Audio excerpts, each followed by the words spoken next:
Good evening, I'm Joe Ginger. Welcome to Canton High School celebration of the Canton area veterans. We had the pleasure of having as a guest speaker Marty Green.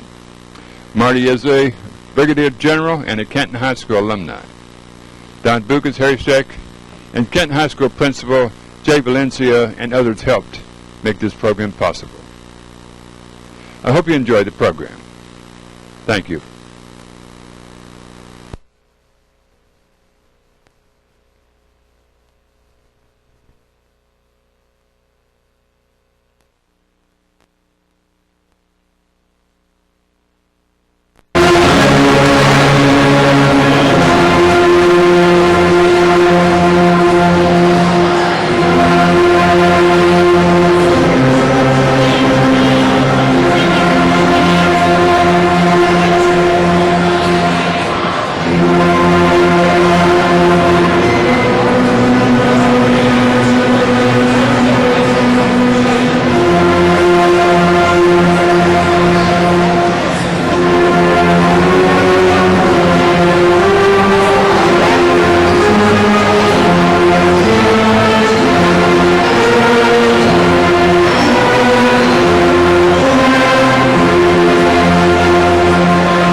Day celebration.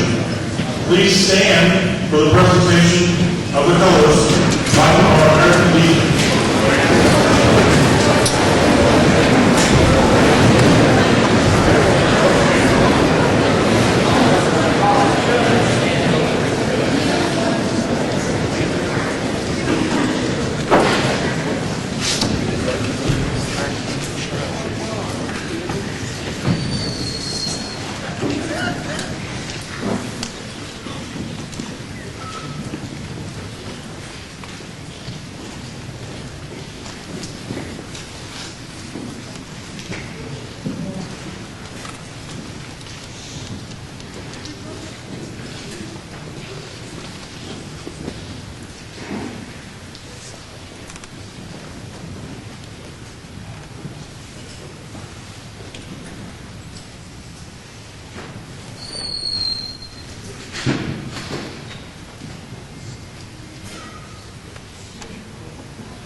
Please stay standing for the Pledge of Allegiance and our Star Spangled Banner sung by our CHS National Singers. First, the Pledge of Allegiance. I pledge allegiance to the flag of the United States of America and to the republic for which it stands, one nation, under God, indivisible, with liberty and justice for all. I invite the singers, please stay standing for the singing of our national anthem.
CHS Senior Ava Barrera for a reading of the history and origin of Veterans Day.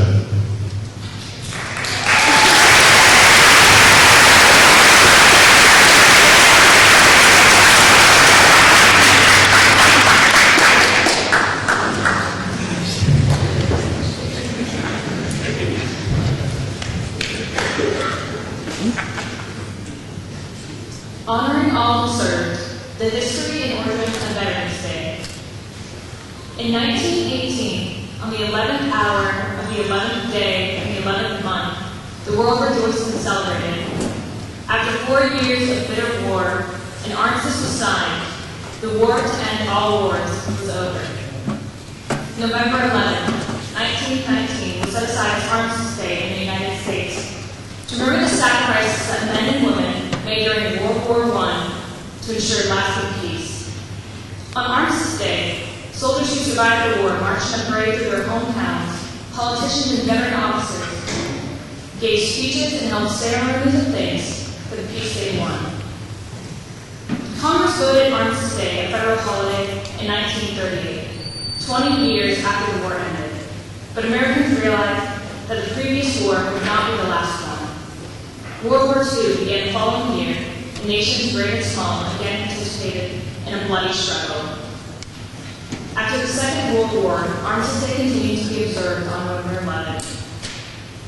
In 1953, townsfolk an important canvas called the holiday Veterans Day in gratitude to veterans in their town. Soon after, Congress passed a bill introduced by a Kansas congressman renaming the federal holiday Veterans Day. In 1971, President Nixon declared it a federal holiday on the second Monday in November. Veterans Day honors all American veterans, both living and dead. It is intended to thank veterans for their dedicated and loyal service to their country. November 11th of each year is the day on which the veterans know that we deeply appreciate the sacrifices they have made in their lives to keep our country free.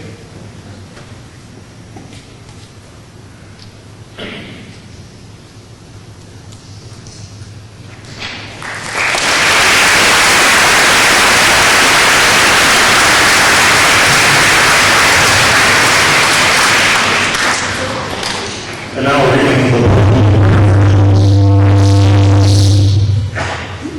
Senior Celebrate.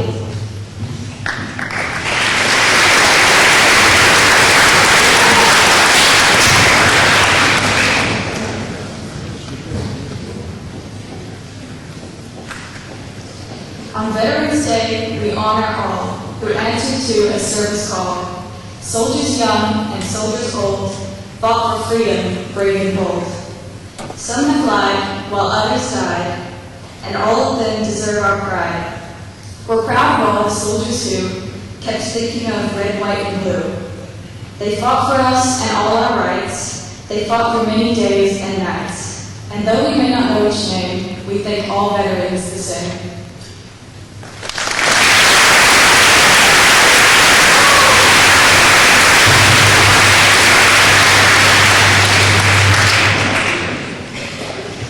Thank you. I would like to now introduce the St. Joseph's Class of 1958 graduate, Jim Watts.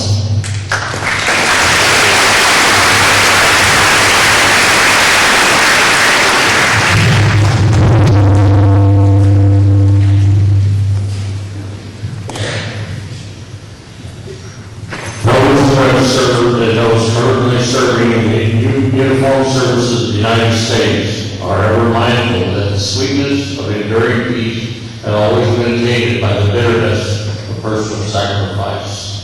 We are compelled to never forget that while we enjoy our daily pleasures, there are others who have endured and may still be enduring the agony of pain, decriminalization, and imprisonment. Before we begin our activities, we pause to recognize our POWs and MIAs. We call your attention to the small table, which occupies a place of dignity and honor. It is set for one, symbolizing the fact that members of our armed forces are missing from our ranks. They are referred to us as POWs and MIAs. We call them comrades. They are unable to be with their loved ones and families, so we join together to pay humble tribute to them and to bear witness to their continued absence. The table is small, symbolizing the frailty of one prisoner, alone against his or her suppressors. The tablecloth is white, symbolic of the purity of their intention to respond to the country's call to arms. The single rose in this vase signifies the blood they may have shed and sacrificed to ensure the freedom of our beloved United States of America. This rose also reminds us of the family and friends of our missing comrades to keep faith while awaiting the return. The red ribbon on the base represents an unyielding determination for a proper accounting of our comrades who are not among us. A slice of lemon on the plate reminds us of their bitter fate. The salt sprinkled on the plate reminds us of the countless volunteers and families as they wait. The glass is inverted. They cannot toast with us at this time. The chair is empty. They are not here. The candle is a reminiscence of the light of hope, which lives in our hearts to illuminate their way home away from their captors to the open arms of a grateful nation. The American flag reminds us that many of them may never return and have paid the supreme sacrifice to ensure our freedom. Let us pray to the Supreme Commander that all of our comrades will soon be back within our ranks. Let us remember and never forget their sacrifice. May God forever watch over them and protect them with their families. Remember.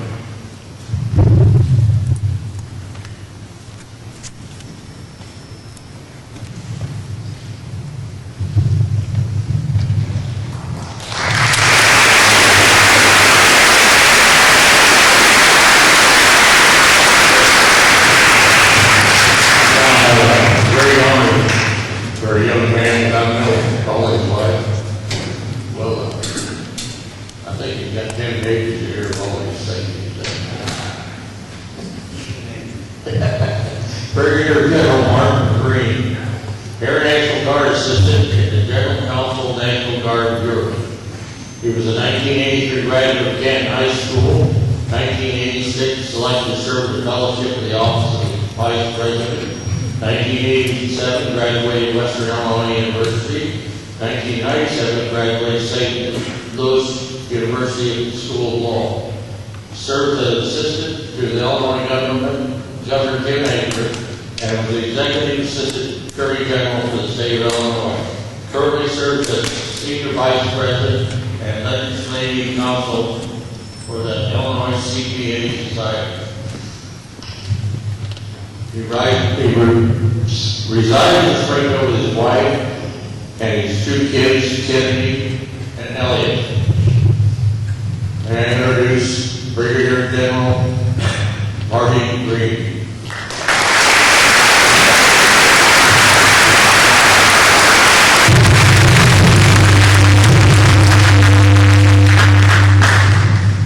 We'll get this right. Good morning, little giants. I know it's early, you can be better than that. Good morning, little giants. Good, good. Hey, just want to thank you for this recognition. It's an honor for me to be here today to represent the uniformed men and women of the Department of Defense, as well as the veterans that you see sitting here in front of you. I certainly am in their shadows for you today. For the veterans that are here today, they know that any kind of general officer is by themselves, they're dangerous. So I have two enlisted personnel here with me today, my classmates in 1983 I'd like to recognize. Sergeant Steve Harris, retired United States Army. Sergeant Michael Myers, retired United States Army. I have 5 minutes. I direct you to keep track of my time. If I'm going over 5, you shout. Okay? All right. If they can't do the job, I just want to also recognize my sister, Mrs. Green, who is a teacher in 8th grade at Ingersoll Middle School. Okay?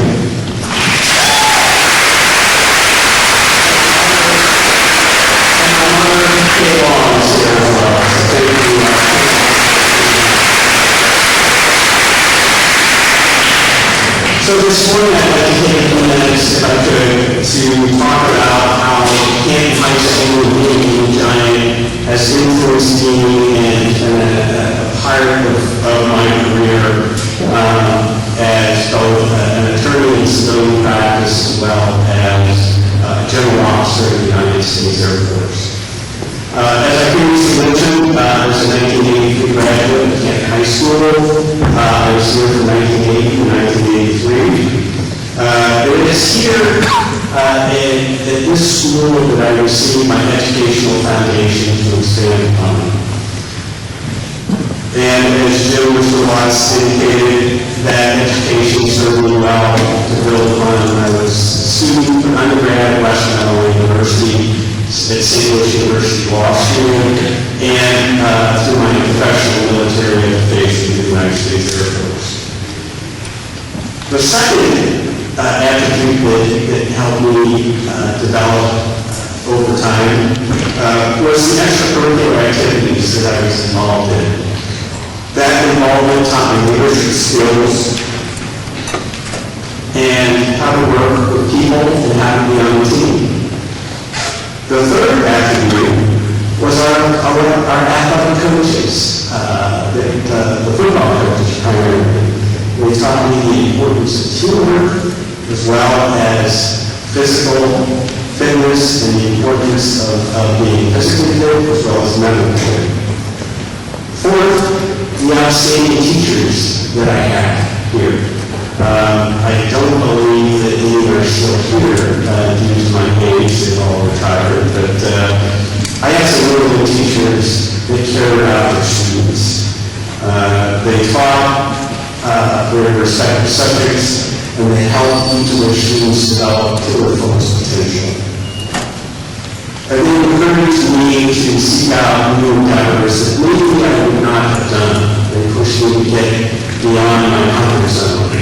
And particularly in history and civics class, it taught me a great interest in government and the law, which led to my legal career and my service in government at the state level, as well as a lawyer in the United States Air Force. These foundational experiences were tools that contributed to my personal and professional development and helped me stand here before you today. I'd like to talk about the second point, a little bit about what I do in the United States Air Force as a general officer. As Mr. Watts mentioned, I am the Air National Guard Assistant to the Brigadier General of the United States Air Force and the General Counsel for the National Guard Bureau. I am one of 3 general officers that are Air National Guard judge advocates. I have a national duty assignment where I serve at the Pentagon when I'm on military duty and take on a variety of tasks. But primarily, I assist the Air Force Judge Advocate General and the General Counsel of the National Guard Bureau with policy issues related to the National Guard. And right now, we have about 27,000 National Guard members from across the country deployed overseas. I also provide leadership and guidance to the 90 Air National Guard wing legal offices that we have around the country. And that comprises roughly 300 Air Force Air National Guard judge advocates and 211 paralegals. And we provide them with rules and regulations with regard to the practice of law in the Air Force, as well as professional development requirements that they need to maintain their currency as legal professionals in the military. And certainly, one of the most important things that I do is advise our Department of Defense, civilian and military leaders on the integration of National Guard equities. The National Guard is a unique creature of the United States Constitution, where the Guard has both a federal mission as an operational reserve for our active duty forces, as well as a state mission to be available to the government in the event to respond to some sort of disaster or emergency. So there are many unique attributes to service in the National Guard. Many people ask why I do this. I'm ending with my professional military career after 28 years of service. They ask why do we do it? And I would say it's an opportunity to make a difference. It's an opportunity to make a difference for the members of the Air National Guard, the National Guard, as well as our active duty service personnel who are doing remarkable work for our country. It's also an opportunity to be a part of the largest legal office in the world, being a member of the Air Force Judge Advocate Corps. It's an opportunity to do some very exciting things that you normally wouldn't get to do as a civilian or working as a civilian. There's extensive travel that you can undertake for missions. There are unique missions that require expertise in a variety of areas that is very challenging and exciting. And most importantly, it's an opportunity to do America's work.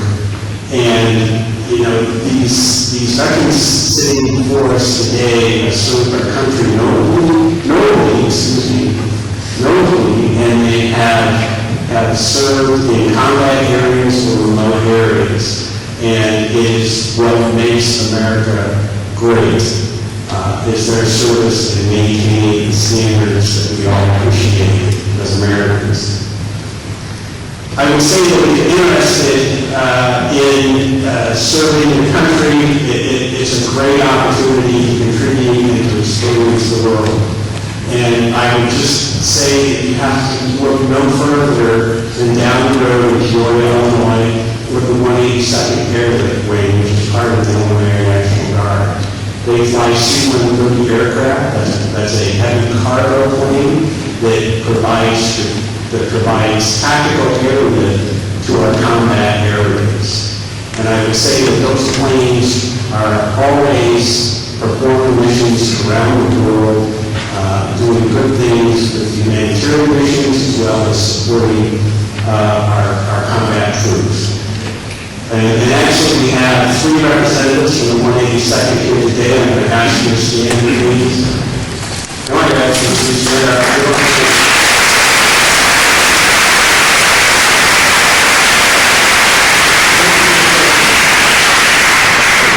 So they're always looking for talent. So if you may be interested, you know, talk to them, and they'll give you a hookup with a recruiter. So this is how we're going to run on time, Mike. I'm there. Okay. All right. Thank you. So the important thing, we're here to recognize veterans. So I'm going to ask Vietnam veterans to please stand. Vietnam veterans. Stand, please, if you can.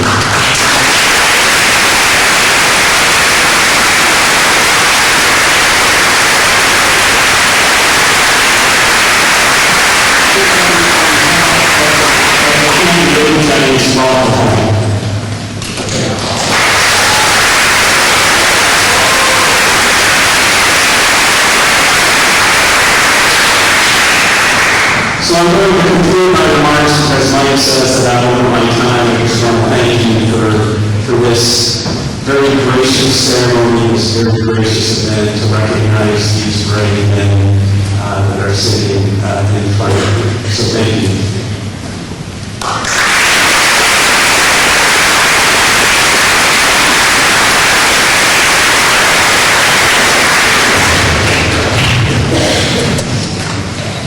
One more time, we'll see just, I can't even graduate party.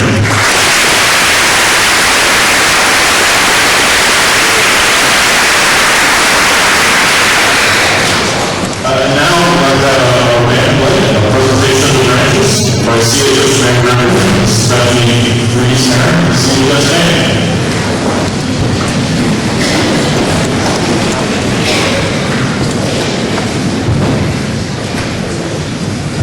Please stand if you're a member of the government.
Lastly, on behalf of the entire Canton School District, I want to thank all veterans of the United States military for their service to our country.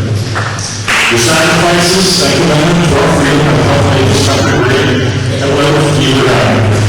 For the veterans in attendance, please give them a round of applause.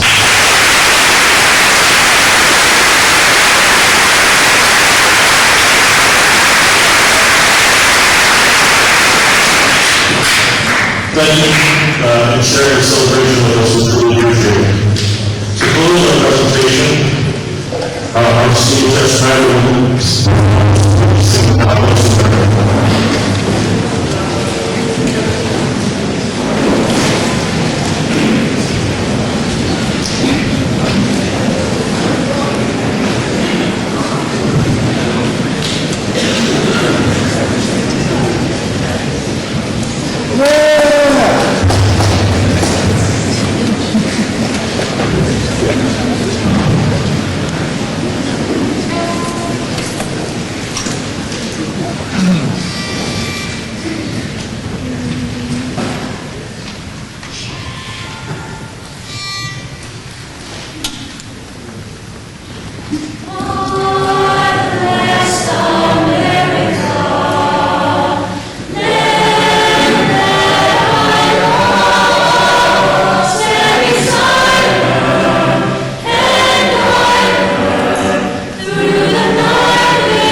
portion inside. We will now go to the north of the campus for memorial dedication with a performance attached by Brigadier General Marty Green and formally salute to our veterans. I ask first that our adults and veterans on the floor be dismissed first. Everyone else, please stay put. If you would like to go to the north.